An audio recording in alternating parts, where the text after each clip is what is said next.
సేవకులకి అని దేవుని ప్రేరేపణతో ఈ మాట చెప్పున్నాను. తిమోతికి రాసిన 2వ పత్రిక 2వ అధ్యాయం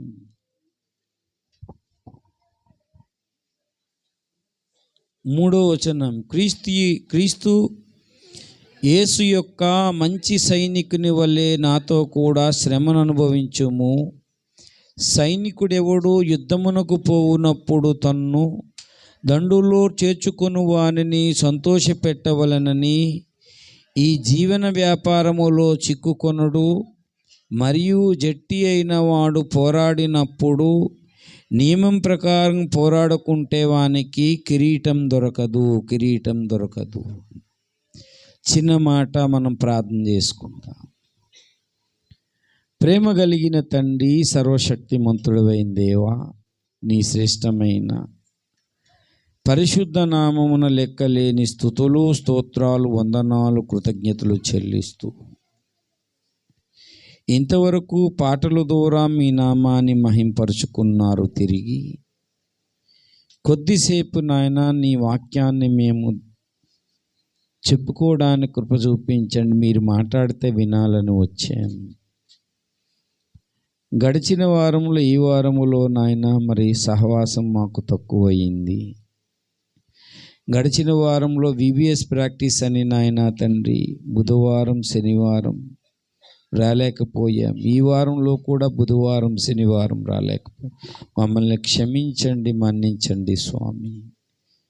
మరొక్కసారి మాతో మీరు మాట్లాడి, మీ దాసుడు ఒట్టివాడు అయోగ్యుడు అనర్హుడు, మీరే మాట్లాడి మీ నామాన్ని హెచ్చించి గణపరుచుకోమని యేసయ్య దివ్య నామమున స్తుతించి ప్రార్థిస్తూ ఆరాధిస్తూ లేఖనాన్ని విరిచి మా మనసుకున్న నేత్రాలు చరిచి దేవా మీ సత్య సంబంధమైన హెచ్చరికను మాకు అందించమని యేసునామమున అడిగి వేడుకొనుచున్నాము తండ్రి. దేవుని సంగమా, ఎబ్రీ పత్రికలో యేసు వైపు చూచుచు అనే మాట అపోస్తులుడైన పౌలు తెలియజేస్తాడు. యేసు వైపు చూచుచు, విశ్వాసానికి కర్త దాన్ని కొనసాగించేవాడు అనే మాట రాశాడు. విశ్వాసానికి కర్త అనే మాట దగ్గర 1 అని పెట్టి కిందన సేనాధిపతి అని ఉంటుంది చూడండి. సేనాధిపతి అంటే దేవుడు సేనాధిపతి, మనమంతా సైన్యం. పాత నిబంధనలో సైన్యములకు అధిపతి ఎవరో కాదు, యేసు ప్రభు వారే అని గుర్తుపట్టడానికి యెహోషువ దగ్గర ఒక ఆయన సేనాధిపతి వస్తాడు. యెహోషువ అంటాడు, నువ్వు ఎవరి పక్షమున అంటే, నువ్వు ఎవరి పక్షానని అడిగితే యెహోషువ ఉద్దేశం ఇశ్రాయేలు పక్షమా లేకపోతే శత్రువులైన ఆ యొక్క సిరియన్లు ఉన్నారు, చాలామంది అమాలేకీలు ఉన్నారు, వారి పక్షమున అంటే ఆ సేనాధిపతి అన్నాడు, నేను దేవుని పక్షమున అన్నాడు. దేవునికి స్తోత్రం కలుగును గాక. హల్లెలూయా, హల్లెలూయా. చాలామంది నన్ను అడుగుతారు, మీరు హెబ్రోన్ పక్షంగా వచ్చారో వాక్యం చెప్పడానికి, పెంతెకోస్తు పక్షమా, లూథర్ అన్నా, బాప్టిస్టా, బ్రదర్ అని అంటే కాదు, నేను అపోస్తులుడైన పౌలు పక్షమున, ఆయన ఏ పక్షం అయితే ఉన్నాడో ఆ పక్షాన నేను ఉన్నానని చాలాసార్లు నేను చెప్పడం జరిగింది. దేవునికి స్తోత్రం కలుగునుగా. మీ సంఘం ఏంటంటే అపోస్తుల కార్యం 2:42 అని చెప్పుకున్నాను నేను. నా సంఘం అదే కదా, అపోస్తులిక బోధలో ఉన్నాం మనం. కాబట్టి యేసు వైపు చూచుచు అంటే చాలా అంతులేని సందేశం మనకు కనిపిస్తుంది. యేసు వైపు చూచినప్పుడు ఆయన సేనాధిపతి, మనమేమో సైనికులం. చిన్న చిన్న ఆడవాళ్ళైనా మగవాళ్ళైనా అందరూ సైనికులే. దేవునికి స్తోత్రం కలుగును గాక. హల్లెలూయా. సైనికులు అంటే అర్థం ఏంటంటే యుద్ధము చేయువారు. భౌతికంగా చెప్పాలంటే దేశాన్ని కాపాడుకున్న వాళ్ళు. సైనికులు అంటే అర్థం, దేవుని బిడలారా, సైనికులు అంటే అర్థము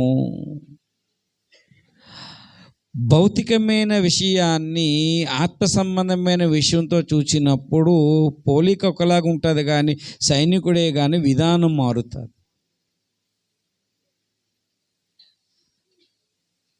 భౌతికమైన సైనికుడు చేసే పోరాటం వేరు, క్రైస్తవ జీవితం అనేది ప్యూర్ ఏంటంటే స్పిరిచువల్, ఆధ్యాత్మికమైనది. భౌతికంగా చేసేది కాదు క్రైస్తవ జీవితం, భౌతికంగా చేసే పనులు కాదు, ఆధ్యాత్మికమైనది, ఆత్మ సంబంధమైనది, పరలోక సంబంధమైనది, పరిశుద్ధాత్మ సంబంధమైన పోరాటమే ఆయన మనకు ఉండి నడిపిస్తాడు. దేవునికి స్తోత్రం కలుగునుగా. సేనాధిపతి అంటే దేవుడు సేనాధిపతి, దేవునిలో పరిశుద్ధాత్మ దేవుడు కూడా ఆ స్పిరిట్ అనేది సైనికునిగా సిద్ధపరుస్తాడు. దేవునికి స్తోత్రం కలుగునుగా. హల్లెలూయా. ఒక సైనికుడు శత్రువు ముందు నిలబడినప్పుడు నువ్వెంత మాత్రం అని చెప్పగలుగుతావు, ఎందుకంటే వాడు దేనికి భయపడేవాడు సైనికుడు కాదు. ఆ ఉద్దేశంతో జెరుబ్బాబెలుని ఒక పర్వతం అడ్డగించినప్పుడు ఏమన్నాడు? ఓ గొప్ప పర్వతమా బాబేలు నడ్డగి ఎంత మాత్రపు దానవు నీవని చదును భూమిగా మారెదవు, ఎంత మాత్రపు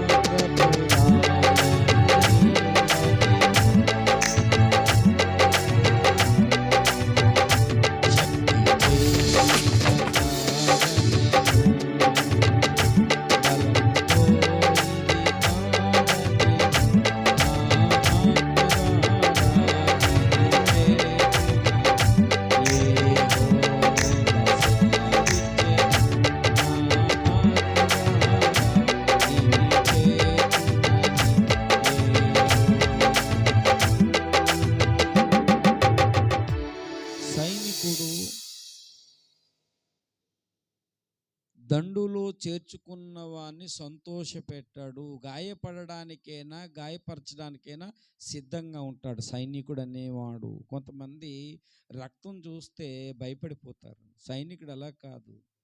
అవసరమైతే రక్తాన్ని చిందిస్తాడు, అవసరమైతే గాయపరుస్తాడు.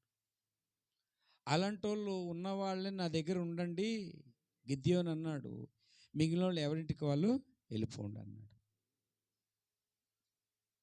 కొంతమంది కఠినమైన నిర్ణయాలు తీసుకోలేరు, సైనికుడు తీసుకుంటాడు. సైనికుడికి బంధుప్రీతి ఉండదు, సైనికుడికి దేశం ముఖ్యమే. అలాగే ఆత్మ సంబంధమైన మంచి సైనికుడు అనే మాట మాట్లాడాడు. అంటే చెడ్డ సైనికులు కూడా ఉంటారు. మంచి అన్నాడంటే చెడు సైనికులు, అంటే పోరాటం లేని వారు చెడు సైనికులు. సంఘముల్లో నాకు తెలిసి ఇంతవరకు ఇన్ని సంవత్సరాలు సేవ చేశాను కానీ సైనికులు కనిపించలేదండి నాకు. ఏదో సహవాసానికి వస్తున్నాం, ప్రార్థనకు వస్తున్నాం, వెళ్ళిపోతున్నాం, కానీ నాకు తెలిసి ఒక్కరు కూడా పోరాడుదాం అనే దాని మీద ఎవరైనా నన్ను ఏమినంటే వేసేస్తానన్న వాళ్ళు ఉన్నారు, కానీ దేవుని కొరకు పోరాడదాం అనేవాళ్ళు లేరు.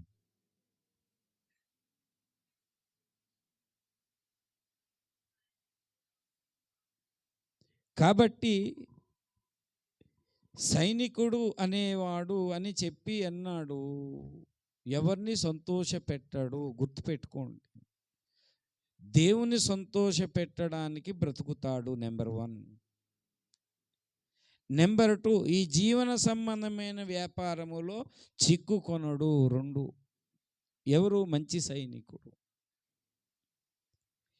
ఎంతసేపు ఏమి తిందాము, ఏమి త్రాగుదాము, ఈ పరిస్థితి ఆ పరిస్థితి అని ఉండదు. ఎందుకంటే మొన్న నాకు చాలా హృదయం బగ్గున మండింది. ఒక ఆయన మాట్లాడుతూ క్రైస్తవుల్ని టార్గెట్ చేస్తే ఖచ్చితంగా రిపోర్ట్ చేయాలని చెప్పి, అమరావతి అంత ఎండలో, అమరావతి ఎండ చాలా భయంకరంగా ఉంటుంది, నేను చూశాను. నేను ఎక్కువ ఎండలోకి వెళ్ళారనుకోండి బ్రెయిన్ స్ట్రోక్ వస్తుందంట చాలామందికి. ఎన్నిసార్లు వస్తుంది? నాకు ఆల్రెడీ వచ్చింది. పోతే పోయింది, దేవుని కొరకు చచ్చిపోయామన్న ఒక మంచి కాజైనా ఉంటుందని వెళ్ళాం. మేము దేవుడు కాపాడాడు. మరుసటి రోజు VBS. మొండిగా ఉంటేనే సైనికులం మనం. జీవన వ్యాపారములో చిక్కుకున్నాము. మూడోది, వెంటనే జట్టి అయిన వాడనే మాట వాడాడు అక్కడ. జట్టి అయిన వాడంటే అర్థం ఏంటంటే చాలా అర్థాలు వస్తుంది ఆ పదం. జట్టి అయిన వాడంటే క్రీడాకారుడు, జట్టి అయిన వాడు యోధుడు, జట్టి అయిన వాడు మల్ల యోధుడు. జట్టి అయిన వాడంటే అక్కడ అన్నాడు నియమం ప్రకారంగా పోరాడుకుంటే కిరీటము దొరకదు అని చెప్పాడు. అంటే క్రీడాకారుడికి ఒక నియమం ఉంటుంది, ఆ నియమం ప్రకారంగా పోరాడాలి అని చెప్పాడు. దేవునికి స్తోత్రం కలుగునుగాక. హల్లెలూయా, హల్లెలూయా. సైనికుడు ఎవరు పడితే వాళ్ళని కాదండి, శత్రువుల్ని హతమారుస్తాడు. ఆయనకు ఒక నియమం ఉంటుంది, ఒక లా అనేది ఉంటుంది. కానీ సైనికుడు పోరాడుతాడు, చాలా పెద్ద విషయము. సైనికుడు శ్రమను అనుభవించాలి. సైనికుడు దండులో చేర్చుకున్న వారిని సంతోషపెట్టాడు. సైనికుడు జీవన వ్యాపారంలో చిక్కుకొనడు. సైనికుడు నియమం ప్రకారంగా పోరాటం చేస్తాడు. దేవునికి స్తోత్రం కలుగునుగాక. హల్లెలూయా. ఏంటా నియమం అంటే, సైనికుడు చేసే పోరాటం ఏంటంటే, రోమాపత్రిక ఒక నియమం ఉన్నది. రోమాపత్రిక 7వ అధ్యాయము 23వ వచనములో మనలో ఒక నియమం, వేరొక నియమము నా అవయములో ఉన్నట్టు కనబడుచున్నది. అంటే ధర్మశాస్త్రం ఇది చేయలేదు, అది చేయలేదు, అది చేయలేదని చెప్తుంది ధర్మశాస్త్రం. కానీ ఆ ధర్మశాస్త్రముతో ఈ నియమము, వేరొక నియమం అంటే ఏదో కాదు. రోమాలో చెప్పినట్లు దానికి పౌలు అన్నాడు, పాప నియమానికి 7 దయచేసి చూడండి, 23 చదివారు కదా. వేరొక నియమము అని చెప్పి దానికి ఏం పేరు పెట్టాడు? నా అవయములో ఉన్నట్టు కనబడుచున్నది, నా మనసు ఉన్నట్టు ధర్మశాస్త్రంలో పోరాడచ్చు. పాప నియమము, పాప నియమము. దేవుడు కిరీటం ఇవ్వాలంటే, సైనికునికి బహుమతి పొందాలి అంటే నియమం ప్రకారంగా పోరాడాలి. 2 నియమాలు ఉన్నాయి. ఒక నియమమేమో పాప నియమము, ఒక నియమేమో ఏమని చెప్పాడు? 8:2లో చెప్పాడు. ఇంకో నియమం ఏం చెప్పాడు? ఆత్మ యొక్క నియమం. అందరూ చెప్పండి, పాప నియమము, ఆత్మ నియమము. ఆత్మ నియమం. దేవునికి స్తోత్రం కలుగునుగాక. హల్లెలూయా, హల్లెలూయా. నియమం ప్రకారంగా పోరాడపోతే కిరీటం దొరకదు అని చెప్పాడు. కానీ మనలో పాప నియమం ఉన్నది. మనలో బాప్తిజం పొందుట ద్వారా పరిశుద్ధాత్మ దేవుడు ఏంటంటే ఆత్మ యొక్క నియమం అనేది ఉంది. ఇది అర్థం కాని సబ్జెక్ట్. ఇది మీకు అర్థం కావాలంటే, ఒక పక్షి, ఈ ప్రకృతి సంబంధమైన నియమం ఏంటంటే, ఒక పక్షి మీదకి ఎగురుతుందండి. అలాగా ఎగురుతున్నప్పుడు ఆ పక్షి భూమి ఆకర్షిస్తుందా లేదా? ఇస్తుందా? ఆకర్షిస్తుందా లేదా? కానీ లోపల దేవుడు ఏదో మెకానిజం పెట్టాడు. లోపల ఏదో మెకానిజం పెట్టారు ఆ పక్షికి. పెడితే అది ఏం చేస్తుందంటే, ఈ భూమిని ఆకర్షణకు ధిక్కరించి అది మీదకి ఎగురుతుంది పడిపోకుండా.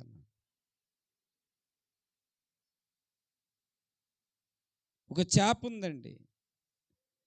చేప, మనం నీటిలో చేపలో మునిగితే ఏమైపోతాం? చచ్చిపోతాం. కానీ అది నీటిలో ఉంటూ కూడా అది చక్కగా నీటిలో చూడండి ఎంత చక్కగా బ్రతుకుతూ మంచి దాన్ని చూడండి స్విమ్మింగ్ చేస్తుంటుంది అది. దేవుడు ఏదో చేపలో మెకానిజం పెట్టారు, ఏదో మెకానిజం ఉంది. కొన్ని ఉభయచరాలు అంటారు. తాబేలు నీటిలో ఉంటుంది, బయట నడుస్తుంది. దానికి ఒక మెకానిజం అనేది ఉంది. అలాగే బాప్తిజం పొందిన వాళ్ళలో దేవుడు ఒక మెకానిజం పెట్టాడు. ఏంటంటే ఆత్మ యొక్క నియమం మనలోకి వచ్చింది. దేవునికి స్తోత్రం కలుగును గాక.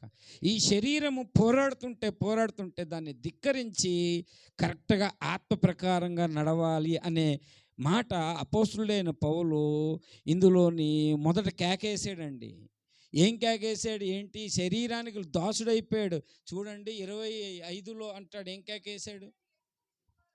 24 అయ్యో ఎంత దౌర్భాగ్యుడను, నన్ను ఎవడు విడిపించునన్నాడు అని చెప్పి 2లో చదివినప్పుడు అక్కడ ఆన్సర్ ఇచ్చాడు. ఏమన్నాడు? క్రీస్తు యేసునందు జీవమునిచ్చు ఆత్మ యొక్క నియమము పాప మరణ, అంటే నువ్వు పాపము చేయకుండా, నీవు ఈ లోకాకర్షణ లొంగకుండా, దేవుని బిడలారా ఆత్మ నియమం అనేది నీలో దేవుడు ప్రవేశపెట్టాడు. దానిని నువ్వు తట్టి లేపటం లేదు. నీలో నియమాన్ని పెట్టాడు దేవుడు. బాప్తిస్మం పొందిన రోజే ఆ నియమం నీలోనికి వస్తుంది. అందుకే అపోస్తులుడైన పౌలు క్రీస్తును పోలి నడుచుకోగలిగాడు. దేవునికి స్తోత్రం కలుగునుగాక. శరీరం లోబడితే దాన్ని ఏం చేశాడు? నలగొట్టి లోపరుచుకున్నాడు. ఇది ఆత్మ సంబంధమైన సైనికుడి యొక్క పోరాటం. ఆత్మ సంబంధమైన సైనికుని యొక్క పోరాటము లోపల, ఈ శరీరము లోపల ఒక మెకానిజం అనేది దేవుడు పెట్టాడు. శరీరం మంచిది కాదండి. అంతకుముందే చెప్పాడు 7వ అధ్యాయములో, ఈ ఎవరైనా ఇది ముందు మనం గ్రహించాలి. పర్వాలేదులే అనే మాట లేదు. 7వ అధ్యాయం దయచేసి 18వ వచనం. అందరు చెప్పండి. నాయందు అనగా మంచిదేదియు నివసింపరాదని నేను ఎరుగుదును, మేలైనది చేయవలనని కోరిక నాకు కలుగుచున్నది, కానీ దానిని చేయుట నాకు కలుగుటలేదు. పాప నియమం మనలో ఉందనుకోండి, అది మేలు చేయాలని తెలిసి చెయ్యం. అది కీడని తెలిసి కీడు మానలేం మనం. అదే ఆత్మ నియమం వచ్చిందనుకోండి మనలో, క్రీస్తు యేసు యొక్క ఆత్మ యొక్క నియమం మనలోకి వచ్చిందనుకోండి, మేలు చేయగలము, కీడు మానగలమని ఎంత అద్భుతమైన విషయం ప్రత్యక్షపరిచాడు. నేటికి సంఘం దీన్ని సరిగా చూడటం లేదు. ఎన్ని నియమాలకు పోరాటం చెప్పండి? ఎన్ని నియమాల పోరాటం మనలో? 2 నియమాలకు పోరాటం ఉంది మనలో. ఒకటేమో శరీరములో ఏ నియమం ఉంది? పాప నియమం ఉంది. మన మనసులో ఏముంది? దైవ నియమము, ఆత్మ నియమం అనేది ఉన్నది. దేవునికి స్తోత్రం కలుగునుగాక. హల్లెలూయా. ఎందుకు తెలుసా పెట్టాడు దేవుడు? ఎందుకు పెట్టాడో తెలుసా? శరీరములో పాప నియమం ఉన్నప్పటికీ ఇతడు ఆత్మ నియమం ప్రకారంగా నడిచి శరీరేచ్ఛలు పక్కన పెట్టి దేవుడు చెప్పింది చెప్పినట్టు ఈ వ్యక్తి నడిచాడు. శరీరం ప్రార్థనకు రావడానికి ఇష్టం ఉండదండి. సహవాసానికి రావడానికి ఇష్టం ఉండదు శరీరానికి. ఉపవాసం చేయడానికి అసలు ఇష్టం ఉండదు శరీరం. చాలామంది దేవుని బిడ్డలారా, మనలో అందరము కూడా మనలో శరీరానికి మనము లోబడుతున్నాము. శరీరానికి. అందుకనే పరిశుద్ధాత్మ శక్తి దేవుని బిడ్డలారా మన మీదకి వచ్చినప్పుడు అది, అందుకనే ఎవరు మన రాక్ చర్చిలో ఈ పాట రాశారు. రాక్ చర్చ్ నుంచి వచ్చింది. శరీర క్రియలన్నీయు యుమయా, శరీర క్రియలన్నీయు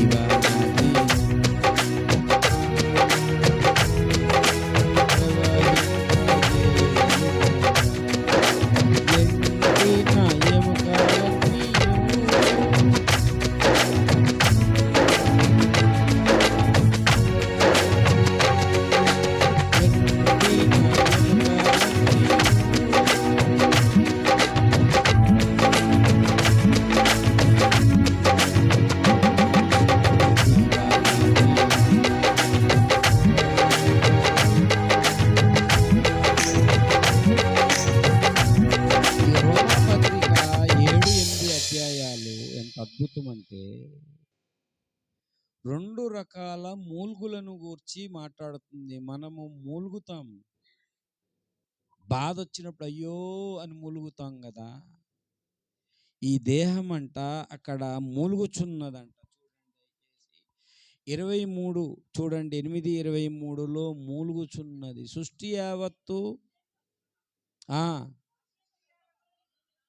8వ అధ్యాయము 23 అంతేకాదు ప్రథమ ఫలము కొరకు ఆ ఆ ఆ మనలో మనం మూలుగుచున్నాము. ఏటి మూలుగంటే బాధపడుతున్నామంటే ఈ శరీరం అన్ని చెడు పనులే చేయిస్తుంది. మేలు చేద్దాం అనుకుంటాం, మేలు చేయలేం. కీడు మానాలనుకుంటాం, మానలేము. కానీ దేవుడు ఏ మెకానిజం మనలో పెట్టాడు, మెకానిజం పేరేం పేరు? దేవుడు పెట్టిన మెకానిజం పేరేం పేరు? దైవ నియమం అంది. దైవ నియమం ఎప్పుడు ఆత్మను అనుసరించి ఉంటుంది. అందుకే మీదన దైవ నియమం అన్నాడు, ఆత్మ నియమం అన్నాడు. మళ్ళీ డౌట్ వస్తుంది మీకు. దేవుని మనలో ఒక మెకానిజం పెట్టారని నేనైతే నమ్ముతున్నానండి. లేకపోతే మన పరిశుద్ధత సాధ్యం కాదు. పరిశుద్ధంగా ఉండలేము మనం. ఆదాం సంతతి దేవుడు ఏది వద్దన్నాడో అది చేస్తాము. కాబట్టి దేవుని బిడ్డలారా దయచేసి విషయాన్ని గమనించండి. ఇక్కడ శరీరానికి దేవుని బిడ్డలారా, ఈ శరీరానికి దేవుని బిడ్డలారా ఆత్మ నియమానికి 2 ప్రకారం మనిషి శరీర ప్రకారం నడిస్తే కిరీటం దొరుకుతుంది. నియమం ప్రకారం అన్నాడు. ఆత్మ నియమము ప్రకారం నడవాలంటే నువ్వు కాస్త బైబిల్ చదవాలి, కాస్త ప్రార్థన చేయాలి, కాస్త ఉపవాసానికి రావాలి, కాస్త సహవాసం ఉండాలి, ఆత్మ బలపడాలి. ఆత్మ నియమం ప్రకారం పరిశుద్ధాత్మ దేవుడు కూడా మనలను చూసి అక్కడ ఏంటంటే మూలుగుచున్నాడంట. 8వ అధ్యాయం చూడండి. పరిశుద్ధాత్మ దేవుడు కూడా 2 రకాల మూలుగులు ఉన్న 26 మన బలహీనతను చూచి సహాయం చేయుచున్నాడు. తెలియదు కానీ ఉచ్చరింపశక్యం కాని మూలుగులతో మనకు సహాయం చేస్తున్నాడు. సహాయం చేయకపోతే మటుకు పౌలు క్రీస్తును పోలి నడవలేడు. పౌలు సంఘర్షణ ఇదంతా, శరీరానికి ఆత్మకు సంఘర్షణ. ఇది ఎంత లోతైన సత్యం అండి. మంచి సైనికుడు అంటే ఎవరు అంటే పాప నియమాన్ని పక్కన పెట్టి ధిక్కరించి దేవుడిచ్చిన ఆత్మ నియమం ద్వారా ఒక పక్షి వలె దేవుని బిడలారా ఈ లోకం అంటకుండా ఎగురుతాడు. ఒక చేప వలె నీటిలో ఉంటూ కూడా ఈ లోకంలో ఉంటాడు. కానీ దేవుని బిడలారా చచ్చిపోడు. ఈ లోక కోరికలు ఆ వ్యక్తిలోకి రావు. నీళ్లు చేపలోకి రావు. ఇటు లోకంలో ఉంటాడు, అంత సమాజంలో ఉంటాడు. కొంతమంది తాబేలులాగా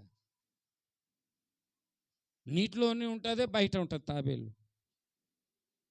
అనేక సంవత్సరాలు ఎంత అద్భుతమైన విషయాన్ని రోమాపత్రిక దేవుని బిడలారు 3లో సమస్య చెప్తాడు, 6లో చెప్తాడు, మరల 7లో సమస్యను గురించి మాట్లాడతాడు. అందుకని అయ్యో ఈ పాప నియమం నుంచి ఎవడు విడిపించానంటే క్రీస్తు యేసు యొక్క ఆత్మ యొక్క జీవమును మనలను విడిపించును. దేవునికి స్తోత్రం కలుగును గాక. అందుకే సహవాసానికి రానివారు, ప్రార్థన చెయ్యని వారు, గుర్తుపెట్టుకోండి, ప్రార్థన చెయ్యని వారు, బైబిల్ చదవని వారు, దేవునికి భక్తి చెయ్యని వారు, గుర్తున్న దేవునికి భక్తి చెయ్యని వారు దేవుని బిడలారా ఈ శరీరాన్ని అనుసరించే నడుస్తారు. ఈ నియమాన్ని ప్రకారంగా కానీ ఆత్మను అనుసరించి నడవలే. అందుకు సహవాసానికి రమ్మని పిలుస్తున్నాం మిమ్మల్ని.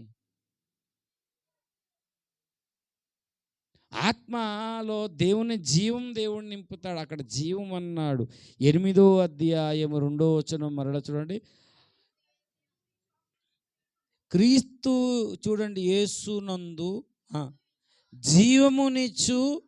జీవమునిచ్చు ఆత్మ నియమం ఏం చేస్తుంది? నీకు జీవాన్ని ఇస్తుంది. ఎలా జీవించాలి? పాపాన్ని ధిక్కరించి ఎలా జీవించాలి, లోకాన్ని ధిక్కరించి ఎలా జీవించాలి, సైతాన్ని శోధిస్తే ధిక్కరించి ఎలా జీవించాలి.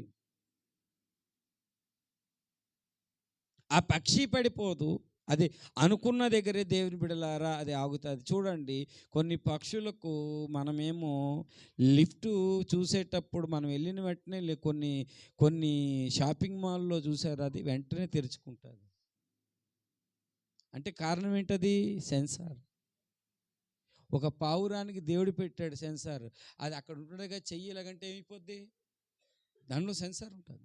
కొన్ని కిలోమీటర్ల దూరంలో దానికి సెన్సార్ ఉంటుంది. అది దేవుడే పెట్టాడు. మనం కూడా దేవుడు పెట్టిన సెన్సార్, ఈ యొక్క ఆత్మ నియమము. కొన్ని దేవుడు అంటే సైతాను కూడా మన పాపలో పడేస్తానంటే మనం ఎగిరిపోవాలి, అక్కడ దూరంగా అయిపోవాలి దాని నుంచి. ఈ ప్రకృతిని చూసి మనం పాఠం నేర్చుకోవాలి. దేవునికి స్తోత్రం కలుగునుగాక. హల్లెలూయా, హల్లెలూయా. ఇది మొట్టమొదటి విషయం.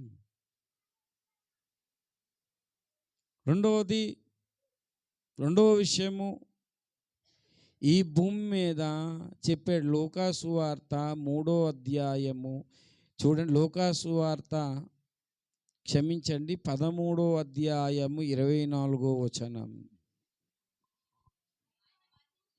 ఆయన వారిని చూచి, ఇరుకు ద్వారమున ప్రవేశించ పోరాడుడి, అనేకులు ప్రవేశింపజూతురు గాని. దేవునికి స్తోత్రం కలుగునుగాక అన్నాడు. ఇక్కడ ఇరుకు ద్వారం అంటే ఇక్కడ దీన్ని ఇంకా డీటెయిల్గా మత్తయి సువార్త 7వ అధ్యాయం 13, 14 వచనాల్లో చెప్పాడు. ఏమని చెప్పాడు? మత్తయి సువార్త, ఇరుకు ద్వారమున ప్రవేశించుడి,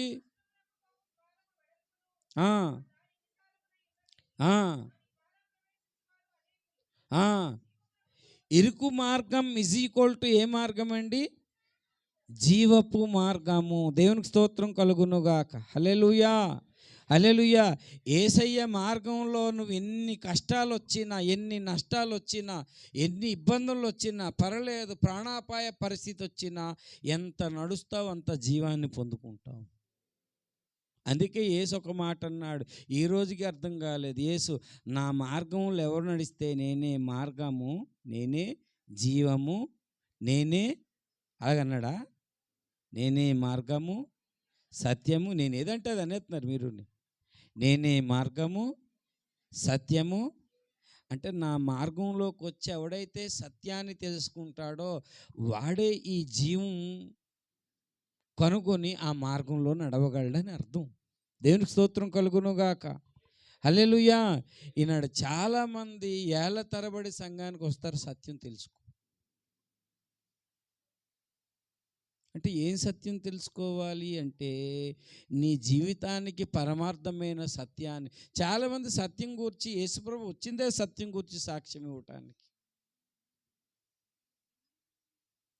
సత్యం తెలుసుకున్న తర్వాత దేవుని బిడ్డలారా, తెలుసుకుంది ఎందుకంటే నడవటానికి. జీవానికి పోయే మార్గాన్ని యేసయ్య భూమి మీద పెట్టాడు. అది సులువుగా దొరకదు, చాలా ఇరుకైనది, చాలా కష్టతరమైనది. పాపానికి పోయే మార్గం చాలా విశాలంగా ఉంటుంది, సింపుల్గా చెప్పాడు. కానీ చాలామంది ఈ విశాల మార్గంలో నడుస్తారు కానీ ఇరుకు మార్గంలో నడవరు.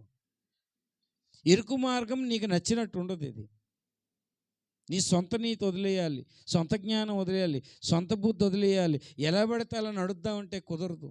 దేవుడు కూర్చోమంటాడు, కొన్నిసార్లు నించోమంటాడు, కొన్నిసార్లు నడవమంటాడు, కొన్నిసార్లు ఆగమంటాడు. ఇశ్రాయేలీ జనాంగాన్ని ఆగమంటే వాళ్ళు మీదకి వెళ్ళారు, శుభ్రంగా శత్రువులు దొరికిపోయారు, మూర్ఖించి వెళ్ళారు. దేవుడు చెప్పిన రూట్లో నువ్వు నడవగలగాలి, అదే సత్యము. దేవుడు ఎలా చెప్పాడు ఈ ప్రకారంగా మనం నడవాలి, ఇదే సత్యము. అందుకే ఈ ప్రశ్న ఎందుకు వచ్చిందంటే, రక్షణ పొందిన వారు కొద్దిమందేనా అందరా అనే ప్రశ్న వస్తే ఏమన్నాడు? ఇరుకు ద్వారమున అనేకులు ప్రవేశిస్తారు, అది ఏ ద్వారం అంటే జీవానికి పోయే ద్వారం, దాన్ని కనుగొనేవారు కొందరే అని చెప్పాడు. దేవునికి స్తోత్రం కలుగునుగాక. హల్లెలూయా.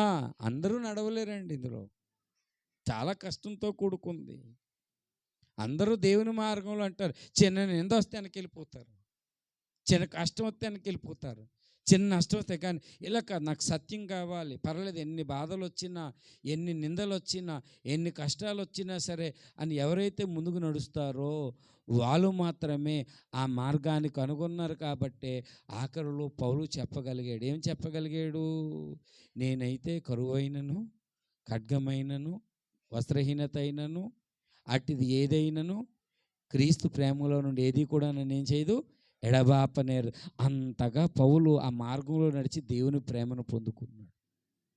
దేవుడు నన్ను ప్రేమిస్తున్నాడని సత్యాన్ని గ్రహించాడు. దేవునికి స్తోత్రం కలుగును గాక. దేవుడు అందరినీ ప్రేమిస్తాడా, కొందరినే ప్రేమిస్తాడా? మళ్ళీ చెప్పండి జాగ్రత్తగా. దేవుడు అందరినీ ప్రేమిస్తాడా, కొందరినే ప్రేమిస్తాడా? మరి అక్కడే పప్పులో కాలేశారు.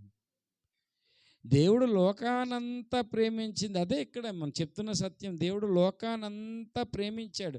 ఎందుకు ప్రేమించాడంటే తన పరిశుద్ధ రక్తాన్ని కార్చి వాళ్ళకు రక్షణ ఇవ్వడానికి ప్రేమించాడు. కానీ ఆయన ఇరుకు మార్గంలో నడిచే వాళ్ళను వ్యక్తిగతంగా దేవుడు ప్రేమిస్తాడు. అదే గలతీ పత్రిక 2వ అధ్యాయము 21వ వచనములో పౌలు స్పష్టంగా చెప్తున్నాడు. 21 20 సిలువ వేయబడి ఉన్నాను, నేను కాదు జీవించుచున్నాడు, నన్ను ప్రేమించి అనే మాట మాట్లాడాడు. నన్ను ప్రేమించి అనేది వ్యక్తిగతము. యోహాను సువార్త 3:16 అనేది సార్వత్రికం. యోహాను సువార్త 3:16 దేవుడు లోకాన్ని ప్రేమించాడు. ఇంతకీ లోకాన్ని ప్రేమించాడా, నన్ను ప్రేమించాడా? చెప్పండి బైబిల్ చదువుతున్న వాళ్ళు. లోకాన్ని ప్రేమించాడంటే పౌలు చెప్పింది అబద్ధం అవ్వాలి. పౌలు చెప్పింది నిజమైతే లోకాన్ని దేవుడు రక్షణ వరకే ప్రేమించాడు. ఆ తర్వాత నడవాలి అంటే ఈ మార్గములో ఇరుకు మార్గం ఎలాంటిదంటే నిన్ను చంపేస్తుంది, చచ్చిపోవాలి. నన్ను ప్రేమించి అనే ప్రత్యక్షత నీకు కలగలేనంత వరకు దేవుని బిడలారా, నువ్వు జీవం మార్గంలో నువ్వు సత్యాన్ని తెలుసుకున్నాడు. కాబట్టే ఏంటా సత్యం అంటే, ఎన్ని శ్రమలు వచ్చినా, బాధలు వచ్చినా, వస్త్రం లేకపోయినా, కరువైనా, ఖడ్గమైనా సరే ఇవేవి క్రీస్తు ప్రేమలో నుంచి నన్ను ఏమీ వేరు చేయలేవన్న సత్యాన్ని గ్రహించగలిగాడు. దేవునికి స్తోత్రం కలుగును గాక. ఈరోజు ఎలాగున్నారంటే క్రైస్తవులు, యేసుప్రభుని నమ్ముకున్నాం ఏదో ఉద్యోగం రావాలి, యేసుప్రభుని నమ్ముకున్నాం భర్తకు ప్రమోషన్ రావాలి, యేసుప్రభుని నమ్ముకున్నాం పిల్లలకు మంచి భవిష్యత్తు ఉండాలి. అందుకు యేసుప్రభు ఈ లోకానికి రాలేదు. వస్తే ఇవ్వచ్చు, ఒకవేళ ఇస్తే ఇవ్వచ్చు దేవుడు, దానికోసం కాదు. మనము తన మార్గములో నడుస్తూ ఏం పోవాలి, నేను అనేది చచ్చిపోవాలి. మొట్టమొదటి చెప్పుకున్నాం శరీరం పాప నియమాన్ని పక్కన ధిక్కరించి ఆత్మనియమం ద్వారా సాగిపోవాలి. లోకం అనేది చనిపోయి పరలోకం కొరకు మనం ఏం చేయాలి, బ్రతకగలగాలి. పాప విషయమే చనిపోయిన మనము దేవుని కొరకు బ్రతకగలగాలి. ఈ స్థితిని ఈ మార్గంలో మనము తెలుసుకోవడమే సత్యం. ఆ సత్యం అక్కడ అర్థమైనప్పుడు దేవుడు జీవాన్ని తన జీవంతో నింపుతాడు. దేవునికి స్తోత్రం కలుగును గాక. ఒక వ్యక్తికి బాగా ఎన్ని బాధలు పెట్టాలో అంటే, బాధలు పడాలంటే పడాలని చెప్పింది లేఖనం. అనేక శ్రమలు పొంది దేవుని రాజ్యములో, దేవుని రాజ్యంలో ప్రవేశించకముందు ఏం చేయాలి, అనేక శ్రమలు. ఎందుకంత శ్రమలు అంటే, ఆ శ్రమల్లో నువ్వు వెనక్కి వెళ్తావా ముందుకెళ్తావా, ఆ శ్రమల్లో నువ్వు సత్యాన్ని గ్రహించి జీవాన్ని పొందుకుంటావా, లేదు విశాల మార్గం ఇదే బాగుంది, ఇది అంతేట్రా బాబు, ఇది కష్టం, అలా మోకరించి కూర్చోవాలి, ప్రతి ఆదివారం 3 గంటలు కూర్చోవాలి, ఆ పాస్టర్ గారు సావగొడతాడు పట్టుకొని 3 గంటల సేపు ప్రసంగం, ఇది పోయిందనుకో మళ్ళీ ఇగో 10 నిమిషాలే అంటాడు, మళ్ళీ 1.5 గంట చెప్తాడు పట్టుకొని. ఇదేంటని చాలామంది ఉదరగొడతారు పాస్టర్ గారు అని చాలామంది అనుకున్న వాళ్ళు ఉన్నారు. ఇవన్నీ తట్టుకొని దేవుని కొరకు నిలబడాలి. భారం మోయాలి. ఇరుకు మార్గంలో వెళ్ళిపోవడం అంటే, ఇరుకు మార్గంలో చూడండి చాలామంది ఇరుకు మార్గంలో ఇటు లోకం కావాలి, ధనం కావాలి, ఇది కావాలి అనుకుంటే ఇరుకు మార్గంలో అన్నీ అడ్డేస్తుంది. ఆ మార్గం అన్నీ విడిచిపెట్టాలి, సమస్తాన్ని విడిచిపెట్టి ఏం చేయాలి, ఆ మార్గంలో నడవగలగాలని విలువైన పాఠం నేర్పిస్తుంది. అందుకన్నాడు అందరూ రాలేరు ఈ మార్గంలోకి అని యేసయ్య చెప్పాడు. యేసుప్రభువు నమ్ముకున్న వాళ్ళంతా క్రైస్తవులు కాదండి. ఇది ఎంత ఇరుకు మార్గమైనా పర్వాలేదు, అందులో సామాన్లన్నీ పట్టుకెళ్ళిపోదామని చెప్పి ఒక ఆవిడ, నేను ఆర్టీసీ దీంట్లో చూశాను, నెత్తి మీద ఒక గంప ఉంది, చేతిలో ఒక స్టీల్ సామాన్లు ఉన్నాయి, ఇటు సామాన్లు ఉన్నాయి, బస్సు ఎక్కిపోతుంది, బస్సు అవన్నీ అడ్డేస్తున్నాయి పట్టుకొని, లోపలికి వెళ్ళలేకపోతుంది. బస్సు వెళ్ళిపోతుంటే ఆపాము మేము. అలాగే బస్సు ఆవిడ ఎక్కాలి అంటే, ఆవిడ గమ్యం చేరాలి అంటే ముందు సామాన్లు ఏం చేయాలి? వదిలేయాలి, లేకపోతే కరెక్ట్గా పనివాడికి ఇచ్చి మీదనే పెట్టాలి. అక్కడ నాకు అప్పుడు అర్థమైన పాఠం ఏంటంటే, అన్నీ నాతో పాటు ఈ లోకం కావాలి, ఈ పిల్లలు కావాలి, ఈ సంఘం కావాలి, ఇది కావాలి కాదు, అన్నీ వద్దు, నాకు యేసుప్రభు కావాలి, అన్నీ విడిచిపెట్టి ఆ మార్గంలో నడవగలిగితే సంఘాన్ని కూడా కొంతమంది పాస్టర్లు ఎక్కువ సంఘానికన్నా ప్రేమించేది యేసు ప్రభు వారు. ఆయన ప్రేమించి ఈ సంఘాన్ని పరిచర్య చేయాలి. దేవునికి స్తోత్రం కలుగును గాక. మీరు నావారు కాదండి, అది రాంగ్ రూటు. నేను మీ వాడిని, మీకు సంబంధించిన వాడిని. నావారు అంటే హక్కొచ్చి అమ్మో శాశ్వతంగా, ఎప్పటికీ శాశ్వతం కాదు, ఎవరికెవరు శాశ్వతం కాదు. బాబన్న గారు మీకు తెలుసా? ఎంతమందికి తెలుసు? నక్సలైట్ బాబన్న గారు ఎంతమందికి తెలుసు? ఆనంద్ గారు తెలుసండి. ఆయన ఒక పాట రాశారు, ఎవరికెవరు చివరికి ఎవరని. ఈ పరలోకంలో యేసయ్య ఉంటాడు, ఎవరు రారు పరలోకానికి. ఎవరికి ఎవరు ఈ లోకములో చివరికి యేసే పరలోకంలో అని పాట రాశారంటే అర్థం ఏంటి? అన్నిటి మీద మక్కువ పెంచేసుకున్నారు వీళ్ళు. ఈ భూమి మీద మక్కువ పెంచుకొని నడిస్తే అది ఇరుకు మార్గం కాదు, విశాల మార్గం. అది అన్నిటినీ ధిక్కరించి పక్కన పెట్టి ఇరుకు మార్గమున అంటే 2 రకాల మార్గాలు ఉన్నాయి, విశాల మార్గము, ఇరుకు. విశాల మార్గంలో పాస్టర్ గారు ఏమనకూడదు, ఇంట్లో తల్లిదండ్రులు ఏమనకూడదు, స్కూల్లో మాస్టర్ ఏమనకూడదు, చర్చిలో పాస్టర్ ఏమనకూడదు, ఫ్రీగా వెళ్ళిపోవాలి. ఆడు ఎన్ని తప్పులు చేసినా ఏమనకూడదండి. ఈరోజు నీ తల్లిదండ్రులు లోబడకపోతే నీ ఆత్మకు ఒక తండ్రి ఉన్నాడు, అక్కడైనా నువ్వు లోబడాలి కదా అంటాడు దేవుడు. ఇది ఎక్కడుంది ఈ రిఫరెన్సు? ఇది ఎక్కడుంది ఇప్పుడు నేను చెప్పిన రిఫరెన్సు? ఎబ్రీ పత్రిక 12, ఏదో నోటి మాటలు నేను చెప్పట్లేదు. ఎబ్రీ పత్రిక 12వ అధ్యాయం చూడండి. ఇప్పుడు నువ్వు వినట్లేదు కదా నీ పాస్టర్ మాట, అక్కడ చెప్తాడు. అక్కడ ఏమన్నాడు చూడండి, 25, మీకు బుద్ధి చెప్పుచున్న వానిని నిరాకరింపకుండానట్లు చూచుకొనుడి. నిరాకరించినప్పుడు తప్పించకపోయిన ఎడల పరలోకమందు ఒక ఆయన ఉన్నాడు, బుద్ధి చెప్పుచున్న వానిని మరీ నిశ్చయము కదా అని చెప్పేశాడు. ఇప్పుడు బుద్ధి చెప్తుంటే వినట్లేదు నువ్వు. మంచి అనేది చిన్నపిల్లడు చెప్పినా పెద్దోడు చెప్పినా, ఇప్పుడు నాకు చెల్లెళ్ళు ఉన్నారనుకోండి, చెల్లి చెప్పినా వినాలి, అక్క చెప్పినా అది న్యాయం అనేటప్పుడు మనం వినము. నేను పెద్దోడిని, నువ్వే నా మాట వినాలి ఉన్నావు అనుకోండి, ప్రయోజనం ఏముంది? ఇప్పుడు నాకు ఆకలేస్తుందండి, బియ్యం కొనడానికి వెళ్ళాము, చిన్న పిల్లడు అమ్ముతున్నాడు, ఎటురా చిన్నోడు నువ్వు అమ్మేదంటే ఆకలితో చచ్చిపోతాను నేను. నాకు కావాల్సిన చిన్నోడో పెద్దోడో కదా అక్కడ ఆహారము. ఆ రోడ్డు మీద వెళ్తున్నాం, కరెంటు పోల్ నుంచి వైర్ పడిపోయినప్పుడు చిన్న పిల్లడు, అంకుల్ అటు వెళ్ళకండి అక్కడ కరెంట్ పోల్ దగ్గర వైర్ పడిపోయిందంటే, ఏరా నాకు చెప్పేదేంటి అంటే నన్ను అన్నాను, ఏమవుతుంది కరెంటు? అప్పటితోటి పాట పాడుకోవాలి, పరదేశులము ప్రియులారా పాట పాడుకోవాలి. చిన్నోళ్ళు చెప్పారా పెద్దోళ్ళు చెప్పారా ఎవరు చెప్పారని, నాకు పాస్టర్ గారే చెప్పాలని కాదు, ఏది ఎవరు న్యాయం చెప్పినా అది న్యాయం అన్నప్పుడు మనం నడవాలి. మా అమ్మే చెప్పాలి, మా నాన్నే చెప్పాలి, ఎవరు చెప్పినా గుర్తుపెట్టుకోండి, అది నీకు మంచి అనిపినప్పుడు, న్యాయం అన్నప్పుడు దాని ముందుకెళ్ళాలి. ఇరుకు మార్గములో దేవుని మాట తప్ప అనే కాదు, దేవుడు కొన్నిసార్లు చిన్నపిల్లల ద్వారా మాట్లాడతారు, కొన్నిసార్లు స్త్రీల ద్వారా మాట్లాడతారు, కొన్నిసార్లు నీకు నచ్చని వాళ్ళతో కూడా మాట్లాడతారు, నచ్చిన వాళ్ళు కూడా మాట్లాడతారు. మొన్న కేశవ ఇక్కడ చెప్పాడు, మీరు హిందూ ధర్మాచార్య ప్రతిష్టాన్ దగ్గర ఏం నేర్చుకున్నారని గుర్తుందా మీకు ఆ మాట? అక్కడికి వెళ్ళి ఏం నేర్చుకున్నారంటే, వాళ్ళకి పడదు కానీ దైవజనులు అయ్యగారి కొరకు అందరూ ఒకటి అయిపోయారు. ఒకసారి మనలో మనకు పడకపోవచ్చు, చిన్న చిన్న డిఫరెన్సెస్ ఉండొచ్చు, కానీ ఒక అబద్ధం మన మీదకి వస్తున్నప్పుడు అందరూ ఏమైపోవాలి? ఒకటైపోవాలి. దేవునికి స్తోత్రం కలుగునుగాక. హల్లెలూయా. యేసు ప్రభు కోసం అన్నాక అయిపోయి ఏమైపోయారు? శత్రువులే కానీ ఏమైపోయారు? ఒకటైపోయారు. ఈ రోజుల్లో క్రైస్తవుడు హింసించడానికి అందరూ ఒకటైపోతున్నారు, కానీ విచిత్రం ఏంటంటే క్రైస్తవ సంఘ డినామినేషన్లు ఒకటి కావటం లేదు, ఇంకా నేర్చుకోవట్లేదు.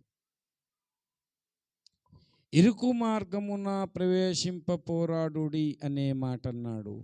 దేవుని బిడలారా, మంచిది. ఇంకా ఇంకొక పోరాటం ఉందండి. ఇరుకు మార్గమున ప్రవేశింప పోరాడుడి అనేది లూకా సువార్తలు ఏమని చెప్పాడో చూడండి. లూకా సువార్తలో 13:20 ఆ మాటను ఒకసారి జ్ఞాపకం చేసుకుందాం. ఆ, ఆ. కాదమ్మా, 13. ఆ, ఆ, ఆ. మూడవది దేవుని బిడలారా, మూడవది మనం చూస్తే మన శత్రువుని మనము గుర్తుపట్టాలండి. గుర్తుపెట్టుకోండి ఇది. మన శత్రువుని సైనికుడు ఏం చేస్తాడండి? సైనికుడు ఏం చేస్తాడు? శత్రువుని గుర్తుపట్టాలి, లేకపోతే ప్రమాదం ఉంది. శత్రువుతో పోరాడాలి. మొట్టమొదటిదేమో ఏం చేశాము? పాప నియమం, ఆత్మ నియమము మనలో ఉన్నాయి. ఈ రెండు పోరాడుతున్న నియమం ప్రకారం అంటే ఆత్మ నియమం ద్వారా సాగాలి. రెండవది ఇరుకు మార్గము అనేది ఉంది. ఇరుకు మార్గములో ప్రవేశించుటకు ప్రవేశించి ఏం పొందుకున్నట్టు? జీవాన్ని పొందుకున్నటకు మనం పోరాడాలి. దేవునికి స్తోత్రం కలుగునుగాక. మూడవది దేవుని బిడలారా, మన శత్రువుని మనం ఏం చేయాలి? శత్రువుతో పోరాటం చేయాలి. దేవునికి స్తోత్రం కలుగునుగాక. హల్లెలూయా. ఒక కీర్తనలో అది చెప్పాడు. 110వ కీర్తన మొట్టమొదటి వచనము చూడండి. యేసయ్యకు కొంతమంది శత్రువులు ఉన్నారు.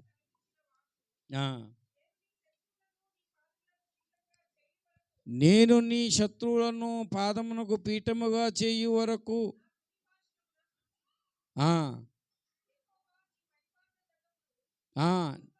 ఇదే మాట దేవుని బిడలారా, ఇదే మాట ఏమన్నాడంటే, ఇదే మాట చూడండి. 1 కొరింథీ పత్రిక 15వ అధ్యాయములో ఈ మాట, దాన్ని మళ్ళా పౌలు ఉటంకిస్తున్నాడు.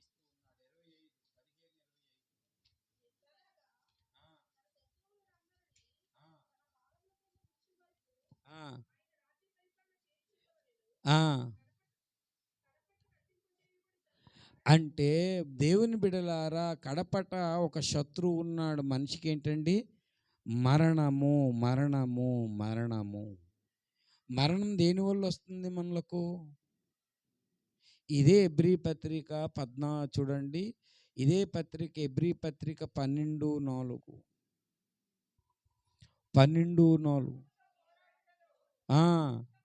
ఇంకా పాపములో పోరాడుటలో ఇంకా మీరు రక్తం కార్చలేదు నా కుమారుడా.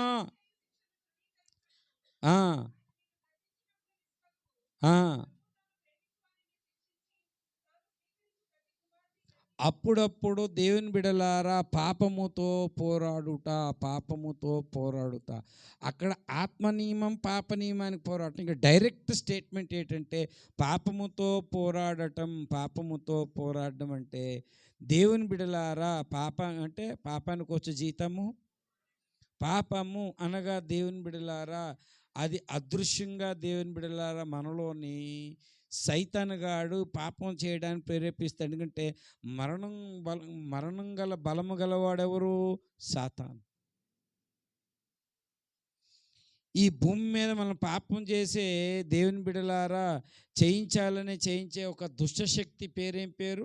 సాతాను మనల్ని పాపం చేయించేటట్టు చేస్తాడు. ఎలాంటి ప్రేరేపిస్తాడంటే, పాపంలో పోరాడడం అంటే నేను ఆజ్ఞను పాటిస్తాను. నేను ఆజ్ఞను పాటిస్తాను, నేను ఆజ్ఞను పాటించొద్దు నీవని ప్రేరేపిస్తాడు. మరణం గల బలం గలవాడు ఏంటంటే అపవాది. హెబ్రీ పత్రిక 2:14 వాడు మరణం, పాపాన్ని మనం ప్రేరేపించేవాడు. ఎందుకంటే అక్కడ చూడండి దయచేసి,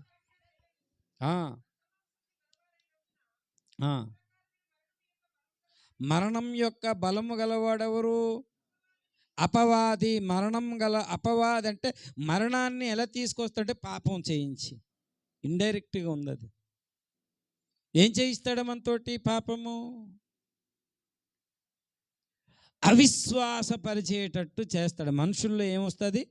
అవిశ్వాసం వస్తుంది. అందుకే రోమాపత్రిక 14:23లో, రోమాపత్రిక 14:23లో మనం చూస్తే, అనుమానించువాడు తినువాడు తినును, విశ్వాసం వల్ల కానిదేదో అది పాపము, అది పాపము, అది పాపము అన్నాడంటే అనుమానించుట అని ప్రక్రియ ప్రేరేపిస్తాడు. నేను అనుమానించాలి, ప్రతీదీ నిన్ను అనుమానించేటట్టు చేస్తాడు. యేసు ప్రభు దగ్గరికి వెళ్ళి అనుమానించేటట్టు చేశాడు. ఏం చేశాడు? ఈ కొండ మీద దూకు, దేవదూతలు ఎత్తి పట్టుకుంటారండి. యేసు ప్రభుకి అంత శోధన తీసుకొచ్చాడు వాడు. సాతాను నిన్ను ప్రేరేపిస్తాడు. పాపం అంటే, పాపంతో పోరాడడం అంటే అర్థం ఏంటంటే, సైతాను గాడు దేవుని బిడలారా నీ దగ్గరకు వచ్చి అవిశ్వాసంతో నింపుతాడు, అనుమానంతో నింపుతాడు. ఏమని? దేవుని వాగ్దానాలు నీ పక్షమున ఏమయ్యాయి? ఎన్ని రోజుల నుంచి దేవుణ్ణి నువ్వు నమ్ముతున్నావు? అడుగుడి, ఏ రోజైనా ఇచ్చాడా దేవుడు? ఆయన ఏ మేలు చేయక ఏ మేలైనా చేశాడా? ఇన్ని సంవత్సరాలు నీ కష్టం మీద నువ్వు బ్రతుకుతున్నావు, దేవుడేమి ఇవ్వట్లేదని చెప్తాడు. అనుమానంతో నింపుతాడు. అలాగే చాలామంది దేవుని బిడ్డలు పాపానికి ప్రేరేపింపబడి అందులో పడిపోతారు. పాపం శరీరంలో పాప నియమం వేరు. దేవుని బిడ్డలారా, లోకములో దేవుని బిడ్డల సైతాను పాపం చేసేటట్టంటే ఆజ్ఞను అతిక్రమించేటట్టు చేస్తాడు. పోరాటం పాపం. కొంతమంది ఏంటంటే పోరాటంలో రక్తం కూడా కార్చారంట. పౌలంత రక్తం కూడా కార్చాడ. శరీరం పాపం చేయిస్తుంది అనుకుంటప్పుడు శరీరాన్ని లోపరుచుకుంటకు నలగొట్టడం అంటే దేవుని బిడ్డలారా అది మామూలు అనుభవం కాదు. కొన్నిసార్లు ఈ సాతాను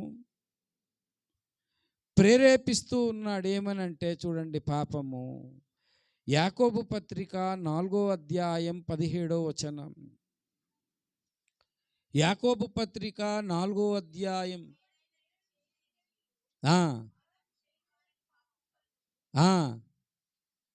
మేలైనది చేయనెరిగి అంటే ఏం చేస్తాడంటే, మేలు చెయ్యాలని నీకు తెలుసు కాదు కానీ నువ్వు మేలైనది చేయకుండా వాడు నిన్ను చేస్తాడు. మనకు మేలు కలిగించేది ఏంటండి? మనకు మేలు కలిగించేది ఏంటి? మన జీవితాన్ని మేలు కలిగించేది ఏంటి? 2 చేతులు ఎత్తి ఇంట్లో మీరు చూడండి, తలుపు వేసుకొని 2 చేతులు ఎత్తి పావుగంట స్తుతించండి. చాలా మేలు కలిగిస్తుంది. నేను వ్యక్తిగత అనుభవంతో చెప్తున్నాను. మోకరించి ప్రార్థన చేయండి, దేవుడు మనకు మేలు చేస్తాడు. దేవునికి స్తోత్రం కలుగును గాక. హల్లెలూయా, హల్లెలూయా. ఒకరు సువార్త చేయండి, దేవుడు మనకు మేలు కలిగించే మార్గం సువార్త. కానీ మనం చాలామంది దినాల్లో సువార్త చెప్పడం మానేసాం. మేలైనది తెలుసు, సువార్త చేయాలని తెలుసు, ప్రార్థన చేయాలని తెలుసు, బైబిల్ చదవాలని తెలుసు, దేవుని కార్యాలు నేను చేయాలి అని మేలైనది తెలుసు. కానీ ఇప్పుడు VBS పెట్టాం, ఎవరికి మేలు? ఎవరికి మేలు? చాలామంది పిల్లలు రానున్న దినాల్లో రక్షణ పొందితే అదంతా కూడా వాళ్ళకి మేలు ఉంటుంది, మనకు కూడా ఏముంటుందండి? మేలు ఉంటుంది. దేవునికి స్తోత్రం, హల్లెలూయా. మేలు కలిగించే పని చేసాం మనం. ప్రతి ఒక్కరూ కష్టపడ్డారు ఇందులోని. అది చేయకుండా నేను ఆపేస్తాడు, అది చేయకుండా నేను ఆపేస్తాడు, అది చేయకుండా. మేలైనది తెలుసు, నీకు తెలుసు, కానీ నువ్వు చేయకుండా ఆపేస్తాడు. చాలామంది మన పిల్లల్ని సేవకి పంపించాలని తెలుసు కానీ పంపించం మనం. మేలైనది అది, కానీ మనమే ఆటంకపరిచేస్తాం పిల్లల్ని. చాలామంది తల్లిదండ్రులు యవనస్తులు పిల్లలు ఉన్నారు, మందిర సేవకి వెళ్ళండి రా, మీరు మందిర సేవ చేయండి రా అని తల్లిదండ్రులు పంపించచ్చు. అది మేలైనదే. వాళ్ళు మందిర సేవ చేస్తే ఎంత దీవెన ఉంది, అది నిత్యత్వంలో తెలుస్తుంది. చాలామందికి ఇప్పుడు తెలియదు. ఈనాడు చాలామంది దేవుని తల్లిదండ్రులు క్లియర్గా కనిపిస్తుంది, సేవ కట్టేస్తున్నారు పట్టుకొని. మేలైనది చేయాలని నీకు తెలుసు కానీ అది ఎవరు, ఎందుకంటే ఆ దీవెన నా కొడుకు రావాలని నేను ఎందుకు అనుకోవట్లేదు, నేను నా కూతురికే రావాలని ఎందుకు అనుకోవట్లేదు. నేను లోపల సైతాన్ గాడు నిన్ను ఏంటంటే మేలైనది చేయకూడదు. మేలైనది ఏంటంటే డైరెక్ట్ స్టేట్మెంట్ చెప్పాలంటే మేలైనది ఏంటంటే మన కుమారులుగా ఎదగాలండి, కానీ మనం ఇంకా పిల్లలాగే బ్రతుకుతున్నాం. మేలైనది ఏంటంటే మనకు కుమారుడుగా ఎదిగే వాళ్ళకు ఆ మహిమ, దేవుడు మహిమ ఎవరికి ఇస్తాడు? కుమార్తెలకు, కుమారులకు. కానీ చాలామంది ఎలాగుంటున్నారు, బొదుగు లేని పిల్లల్లాగా ఉంటున్నారు, కానీ ఆ స్థితికి ఎదగట్లేదు చాలామంది. నువ్వు కుమారుడికి ఎదిగితే నీకేం మేలేడంటే తన కుమారులకు మహిమ తెచ్చుచుండగా అన్నాడు. తన కుమారులకే ఏమిస్తాడండి? సింహాసనం ఇస్తాడు. దేనికి స్తోత్రం కలుగునుగాక. హల్లెలూయా, హల్లెలూయా. తండ్రి యేసయ్యకి సింహాసనం ఇచ్చినట్లు యేసయ్య తన పిల్లలకు సింహాసనం ఇస్తాడు. కానీ ఈ దినాలలో కుమారులు కాలేదు, ఎలాగున్నారంటే పిల్లల్లాగే ఉన్నారు. మేలైనది ఏమిటి అంటే నా దృష్టిలో మేలైనది, ఎవరైనా పాస్టర్ గారు మీరు ఇది ఈ వాక్య ప్రకారం ఇలాగ ఉందండి, మీరు దిద్దుకోండి అంటే నేను సిద్ధంగా ఉంటాను దిద్దుకోవడానికి. మేలైనది ఏంటి? దిద్దుబాటు. దేవునికి స్తోత్రం కలుగునుగాక. హల్లెలూయా, హల్లెలూయా. అంటే ఈరోజు దిద్దుకోవట్లేదండి పిల్లలు. ఈరోజు దేవుని బిడ్డలారా దిద్దుకోవటం లేదు, చాలా ఇష్టపడటం, దిద్దుబాటు ఇష్టపడటం లేదు. ఒకళ్ళు క్షమించాలి, కొన్ని సహించాలి, వాళ్ళని ప్రేమించాలని దిద్దుబాటు ఇష్టం లేదు. యేసు ప్రభువే నిన్ను క్షమించకపోతే ఈరోజు నువ్వు ఇక్కడ ఉంటావా? నువ్వు ఒకళ్ళు క్షమించలేకపోతున్నావు. నువ్వు యేసు ప్రభువే నిన్ను ఏమన్నాడు? మీరు క్షమించిన ప్రకారం మీ రుణములను ఆయన క్షమిస్తాడన్నది. ఒకళ్ళు క్షమించే లక్షణం నీకు రావటం లేదు అంటే దిద్దుబాటు నీకు ఇష్టం లేదు, దిద్దుబాటును అసహించుకుంటున్నావు నువ్వు.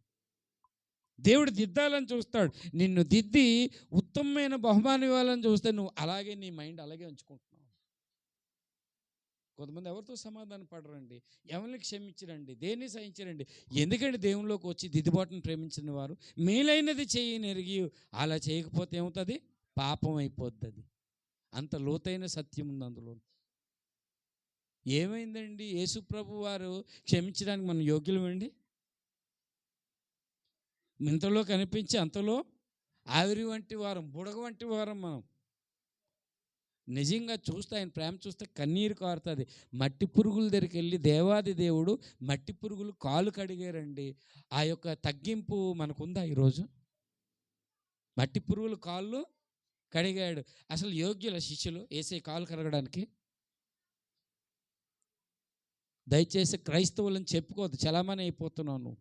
క్రైస్తవురాలని, క్రైస్తవుడిని చలామణి అయిపోతున్నావు నువ్వు. మేలైనది చేయాలని తెలుసు కానీ అది చేయటం లేదు, అది పాపం. సైతాన్ గాడు ఏం చేస్తాడంటే దిద్దుబాటు వద్దొద్దు, అసహించుకో. సైతాన్ గాడు ఏం చేయాలి? ఇంకా పిల్లకాయలాగే ఉండు, కుమారుడు అవ్వద్దు. సైతాన్ ఇంకా అవిశ్వాసంలోనే ఉండు, ఇంకా నువ్వేం చేయి? ఆజ్ఞను అతిక్రమించు. ఇలా తయారయ్యారు. వీళ్ళకి దేవుడు పరలోకం ఇస్తాడండి? సైనికుడు అంటే అర్థం ఏంటంటే పాపముతో అవసరమైతే రక్తము కారినంతగా ఏం చేయాలి? పోరాటము చేయాలి. అలాంటి వాళ్ళకి చెప్పాడు, నియమం ప్రకారంగా పోరాటం చేసేవాడికి ఏముంటుంది? కిరీటం ఉంటుంది. దేవునికి స్తోత్రం. ఆ పరలోక రాజ్య విషయాలకు కొన్ని నియమం ఉంది. ఏంటి తెలుసా?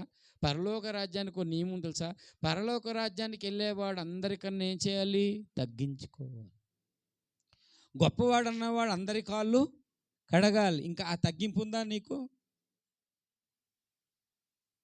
ఆ పరలోకానికి వెళ్ళే వాళ్ళు దేవుని బిడ్డలారా, ఒక నియమం ఉంది. ప్రతిదీ నీ చింత యావత్తు యేసు మీద ఏం చేయాలి? మోపాలి. ఇవన్నీ చెప్తే లోతైన విషయాలు బోల్డ్ ఉన్నాయి. ఈనాడు చాలామంది బిడ్డలు ఈనాడు దిద్దుబాటుని ప్రేమించడం ఇష్టం లేదు. మళ్ళీ మన పరిచర్య ఏం పరిచర్య? దిద్దుబాటు పరిచర్య. దిద్దుబాటును మనం ప్రేమించలేకపోతున్నాం. కాబట్టి దేవుని బిడ్డలారా, చాలామంది సైనికులు ఏమైపోయారు? నియమాన్ని పక్కన పెట్టేశారు. కొంతమంది సైనికులు అయిపోయారు, జీవన వ్యాపారంలో చిక్కున్నారు. కొంతమంది సైనికులు ఏమైపోయారు? శ్రమను ఏం చేయట్లేదు, అనుభవించటం లేదు. కాబట్టి దేవుడు మనతో మాట్లాడుతున్నాడు, జాగ్రత్త, నీలో 2 నియమాలు ఉన్నాయి. పాప నియమానికి దాసుడువా నీవు? జాగ్రత్త, విశాల మార్గంలో నడుస్తున్నావా నీవు? ఇరుకు మార్గంలో ప్రవేశించడానికి పోరాటమే చేయాలి నీవు. అంత ఈజీగా జీవం దొరకదు నీకు. మూడవది, పాపముతో రక్తము కారినంతగానో పోరాటం చేయాలి. దేవుని బిడలారా, రక్తం ఎంతంటే పాపంతో అంటే దేవుని బిడలారా సైతాన్తో పోరాటం చేయాలి. సైతాన్ మనకు ఆలోచన ద్వారా ఏం చేస్తారు? దేవుని ఆజ్ఞను అతిక్రమించు, వద్దెళ్ళద్దు. రోజు ప్రార్థన ఏంటి? రోజు బైబిల్ చదవడం ఏంటి? సైతాన్ చెప్తుంటాడు. పక్కన దేవుడు కూడా చెప్తాడు, రోజు ఎందుకు భోజనం చేస్తున్నావు మరి రోజు ప్రేయర్కి వెళ్ళలేనప్పుడు? ఈనాడు పిల్లలు చాలామంది యవ్వనస్తులు తల్లిదండ్రులను ధిక్కరిస్తున్నారు. వీళ్ళకి నష్టం ఏంటి తెలుసా? అగ్నిగుండంలో కాలినప్పుడు బాధపడతారు. అయ్యో మా బోధకుల మాట మేము ఎలా వినలేదని బాధపడతారు. కాబట్టి దేవుని బిడ్డలారా దయచేసి గమనించండి. సైనికుడు అనగా అర్థం ఏంటంటే యుద్ధము చేయువాడు. దేంతో యుద్ధం చేయాలి? పాప నియమంతో యుద్ధం చేసి ఆత్మ నియమం ద్వారా కన్క్లూడ్ చేస్తున్నాను. నా టాపిక్ కన్క్లూడ్ చేస్తున్నాను. రెండోది, సైనికుడు అంటే ఎవరండి? ఇరుకు మార్గములో ఎన్ని దెబ్బలు ఎన్ని నిందలు రాని ఆ మార్గములో పోరాడుతూ ముందుకెళ్ళి జీవాన్ని పొందుకుంటాను నేను. ఎన్ని పరిస్థితులైనా రాని, జీవమైన దేవదూత వచ్చి నన్ను అడ్డినా సరే, ఈ లోకాధికారి వచ్చినా సరే, నేను ముందు ఈ లోకాధికారి ఒక చట్టం చేస్తారు. ఇప్పుడు త్వరలో చట్టం చేస్తారు. ఎక్కడ ప్రార్థన జరిగితే వాళ్ళందరినీ అరెస్ట్ చేయండి అంటే ప్రార్థన ఆపేస్తారు చాలామంది. నాలోటోడు కావాలని వాళ్ళు ఎంత ఆగి తీసుకొస్తే రోడ్డు మీదకి వెళ్ళి ప్రార్థన చేస్తాను నేను. ఏం చేస్తారు? ప్రాణం పోతుంది. అందుకని వాళ్ళు ఏం చేయగలరు? ఇది ఇలా జరుగుతుందని యేసయ్య ముందే చెప్పాడు. చూడండి ఏం చెప్పాడు చూడండి. మంచి మాట ఉంది బైబిల్లోని. 10వ అధ్యాయం, మత్తయి సువార్త 10వ అధ్యాయము 28వ వచనంలో చెప్పాడు. ముందే చెప్పాడు ఈ మాట. 10వ అధ్యాయం 28వ వచనములో, ఆత్మను చంపనేరక దేహాన్ని చంపేవారికి భయపడకండి. ఆత్మను దేహాన్ని చంపేవాడు ఒక సృష్టికర్త ఉన్నాడు. మిక్కిలి భయపడండి. ఎంత మంచి మాట అండి. దేవునికి స్తోత్రం కలుగును గాక. నీ దేహాన్ని చంపేవాడిని నువ్వు భయపడద్దు. దేహం చంపుతాడు. చంపితే ఏమవుతుంది? నేను దేవుని మహిమలో ప్రవేశిస్తాను. ఆత్మాన్ని దేహాన్ని చంపేవాడు యేసయ్య. అది చంపడం అంటే నరకంలో పడేయడం. అతనికి భయపడండి. మీరు వింటున్నారా? చెప్పండి. ఆత్మను దేహాన్ని నరకములో పడవేయువానికి మిక్కిలి భయపడుడి. దేహాన్ని చంపేవాడికి భయపడనక్కర్లేదు. ఇప్పుడు ఎన్ని పోరాటాలు మనం చెప్పుకున్నాము? 66 ఉన్నాయి. 3 చెప్పాను నేను. ఓ పోరాటం ఏంటి? శరీరం లోపల ఏ నియమం ఉంది? మనసులో ఏముంది? దైవ నియమము. క్రీస్తు యేసు యొక్క జీవం నుంచి ఆత్మ నియమం అనేది, ఆత్మను దేవుడు బ్రతికించాడు కదా. ఆత్మలో దేవుని జీవం నింపబడుతున్నప్పుడు ఎలా నింపబడతా తెలుసా? ఆత్మలో జీవం ఎలా నింపబడతా తెలుసా? నేను ప్రార్థన చేస్తున్నప్పుడు జీవం నాలోకి వస్తుంది. 40 దినాలు ప్రార్థన చేయండి. 40 దినాలు ప్రార్థన అంటే అది వంట చేసుకొని మామూలు ప్రార్థన కాదండి. మొత్తం అంతా మానేసి దుకాణం బంద్ చేసి మోకరించి అలా బైబిల్ చదువుకొని ప్రార్థన చేసి సాయంత్రం వరకు చేస్తే దేవుని జీవం నీ లోపలికి వస్తుంది. లేదా ఒకరికి అలా సువార్త ప్రకటిస్తుంటే దేవుని జీవం నీలోనికి వస్తుంది. బైబిల్ చదువుతూ ఉంటే దేవుని జీవం నీలోనికి వస్తుంది. నేను అనుభవించాను. నేను దేవుని కొరకు పోరాటం చేస్తుంటే దేవుని జీవం నీలో, ఆత్మజీవం అంటే ఆత్మ ఏమైపోతుంది? బలపడినప్పుడు. పాపని ఏమైపోతుంది? బలీయమైపోతుంది. యేసన్న గారు ఒక పాట రాశారు. ఏమన్నా? పాప నియమమును బహు దూరముగా చేసి పాప నియమమును బహు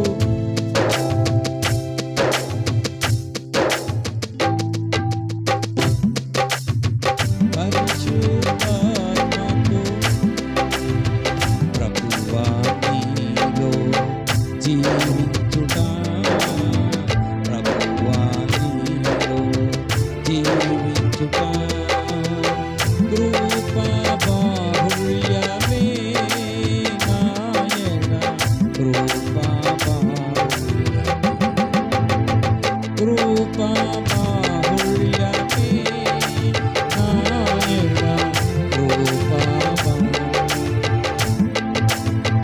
పాప నియమమును బహు దూరముగా చేసి పావనాత్మతో పరిపూర్ణమై పావనాత్మ అంటే పరిశుద్ధాత్మ.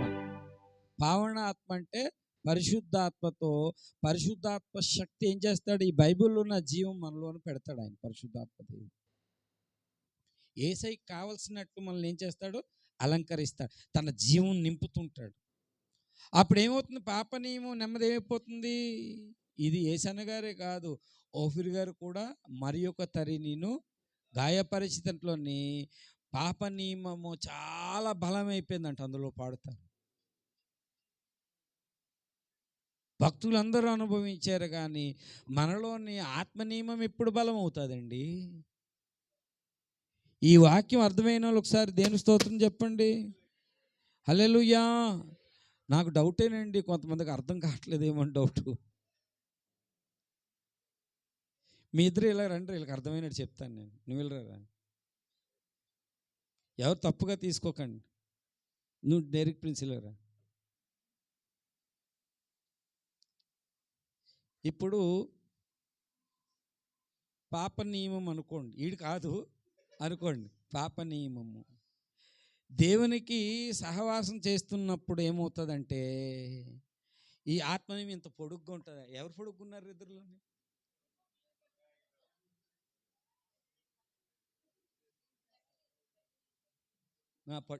ఇప్పుడు పొట్టుకున్నాను. దేవునితో బాగా సహవాసం చేస్తే ఆత్మ నియమం ఎలాగుంది అంటే చేత్తో పట్టుకొని కిందకి దించగలడు పట్టుకొని. ఇప్పుడు నువ్వు ఇటురారా, నువ్వు అటెళ్ళు. ఇప్పుడు ఆత్మ నియమంలో, ఇప్పుడు పాప నియమము హైయెస్ట్ ఉందనుకోండి, ఆత్మ నియమం ఎలాగుంది? డామినేట్ చేస్తుంది. ఇప్పుడు చర్చికి రాలేని వాళ్ళు ఈ స్థితిలో ఉన్నారు. మీకు అర్థం కావడానికి చెప్తాను. బైబిల్ చదవలేని ఈ స్థితిలో ఉన్నారు. ఆత్మ నియమం అలా తగ్గిపోయింది, పాప నియమం పెరిగిపోయింది. సహవాసం లేని వారి స్థితిలో ఉన్నారు. ఈ రెండు నియమాలు నా శరీరంలో, నీ శరీరంలో, అందరి శరీరాల్లో ఉన్నాయి. ఇప్పుడు ఇది పాప నియమము తగ్గిపోవాలి, ఆత్మ నియమం ఉండాలి అంటే మధ్యలో పరిశుద్ధాత్మ దేవుడు వచ్చి ఏం చేయాలి? జీవాన్ని ఇవ్వాలి. దేవునికి స్తోత్రం. జీవం ఎందులో దాచిపెట్టాడు దేవుడు? పరలోకంలో తీసుకురాడు. నువ్వు బైబిల్ చదివితే ఏమవుతుంది? కూర్చోండి ఇద్దರಲ್ಲಿ, జీవం వస్తుంది. ఈ స్థితి మీకు అర్థమైతే చాలండి. దేవునికి స్తోత్రం కలుగునుగాక. నేను అద్భుతాల కోసం ఎప్పుడు ప్రసంగం చేయను. అద్భుతాలు జరిగితే జరగని, లేకపోతే మాని, కానీ దేవుళ్ళు ఎదగాల ముందు. ఈ రెండింటి మధ్యన పోరాటం. ఆత్మ చేంజ్ చేస్తాడు, ఆ సహాయం చేస్తున్నాడు. మూలుగుతున్నప్పుడు అయ్యో నేను చేయగోరని మేలు చేయక చేయగోరని, అయితే ఆత్మ వచ్చి సహాయం చేసి వీడికి ఏం చేశాడు? చెడు మానేటట్టు, మేలు చేసేటట్టు. దేవుని స్తోత్రం. హల్లెలూయా, హల్లెలూయా. అలా దేవుని బిడ్డలారా, అదేవిధంగా ఇరుకు మార్గము, విశాల మార్గము. చాలామంది ఇది ఎవడరా బాబు ఈ కష్టాలు నష్టాలని విశాల మార్గంలో నడుస్తున్నాడు. వాడికి కిరీటము ఉండదు. మూడోది ఏం చెప్పుకున్నాము? పరిశుద్ధత, పాపమా. ఏంటండి? పరిశుద్ధత, పాపంలో ఉన్నప్పుడు దేవుడు ఏం చేస్తాడు? అప్పుడప్పుడు కొన్నిసార్లు తన పిల్లలన్నందుకు శిక్షలు పంపిస్తాడు. ఎబ్రీ పత్రిక 12 అదే కాన్సెప్ట్. తన పిల్లలు పరిశుద్ధతలో పాలు పంపులు పొందాలని ఏం చేస్తాడు? కొన్ని శిక్షలు వస్తాయి. ఆ శిక్షలో జ్వరమైనా రావచ్చు, మనకి నష్టాలైనా రావచ్చు, కష్టాలైనా రావచ్చు. పాపాన్ని విడిచి ఏం చేస్తాడు? పరిశుద్ధతలోకి వస్తాడు. అక్కడ అర్థమవుతుంది, అమ్మో నేను ఎక్కడ పాపంలో ఉన్నానని. కొన్ని అనుకునే జరగవు. మరలా వ్యక్తి పశ్చాత్తాపడినప్పుడు పరలోకం, దేవదూతలు అందరూ చూస్తారు పశ్చాత్తాపడ్డారని చెప్పి. అప్పుడు ఒక పాపి పశ్చాత్తాపడినప్పుడు పరలోకం అంతా ఏం చేస్తుందండి? విందు చేసుకుంటారు. దేవునికి స్తోత్రం. హల్లెలూయా, హల్లెలూయా. ఇప్పుడు మన రోడ్డు మీద నడిస్తే కొన్ని రూల్స్ ఉన్నాయి లేదా? రైట్ వైపు, లెఫ్ట్ వైపు అని ఉన్నది. అలాగే దేవుని కూడా కొన్ని రూల్స్ ఇచ్చాడు. రూల్స్ ప్రకారంగా నడిస్తే మొన్న నేను చూశాను, కారులో ఎక్కిన వాళ్ళు ఇద్దరూ బెల్ట్ పెట్టుకున్నారు. బండి మీద వెళ్ళిన వాళ్ళు ఇద్దరు హెల్మెట్ పెట్టుకున్నారు. వాళ్ళని ఆపేసి వాళ్ళకి ఎస్ఐ గారు గిఫ్ట్ ఇచ్చారు. ఎస్ఐ గిఫ్ట్ ఇస్తే పరలోక దేవుడు నా నియమం ప్రకారం వీళ్ళు నడిచారని ఎందుకు ఇవ్వడండి? కాబట్టి దేవుని సంగమా, ఒక్కసారి మనము ఈ ఉదయకాలం మంచి సైనికుడు అంటే ఎవరండి చెప్పండి? మంచి సైనికుడు అంటే పాప నియమాన్ని బలహీనపరుచుకొని ఆత్మ నియమం ద్వారా సాగిపోయేవాడు. మంచి సైనికుడు అంటే ఎవరు? చూడండి, విశాల మార్గాన్ని పక్కన పెట్టి ఎన్ని కష్టాలు రానా ఇరుకు మార్గంలో వెళ్ళి దేవుని జీవాన్ని పొందేవాడు. మంచి సైనికుడు ఎవరండి? దేవుని శిక్షలు అనుభవిస్తూ కూడా పాపంతో పోరాడి ఫలితం ఏంటంటే ఆయన పరిశుద్ధతలో పాలు పంపులు పొందేవాడు. మంచి సైనికుల్లాగా నడుస్తున్నామా మనం? నడుస్తున్నామా? నడవకపోతే ఒకసారి ప్రభురాత్రి భోజనం ఇచ్చే ముందు పరీక్షించుకుందాం, తీర్పు తీర్చుకుందాం. మనం ఒకసారి ఎలా నడుస్తున్నాం మనకు తెలుసు, దేవునికి తెలుసు. కాబట్టి పరీక్షించుకొని తీర్పు తీర్చుకొని యోగ్యమైన రీతిలో మనం ఒకవేళ పాప నియమంలో ఎవరైనా ఉంటే, ఒకవేళ విశాల మార్గంలో ఎవరైనా ఉంటే, ఒకవేళ ఇంకా పాపంతో పోరాడకుండా పరిశుద్ధత లేకుండా బ్రతికితే నువ్వు మంచి సైనికుడు కాదు, నీ కిరీటం దొరకదు. కాబట్టి వాక్యం అనే వెలుగులో పరీక్షించుకొని తీర్పు తీర్చుకొని యోగ్యమైన రీతిలో ప్రభు వల్ల చేయవేద్దాం. ప్రభు కృప మనకు సహాయం చేయునుగాక. ఆమేన్. రండి, మనల్ని మనం పరీక్ష చేసుకుందాం. రండి.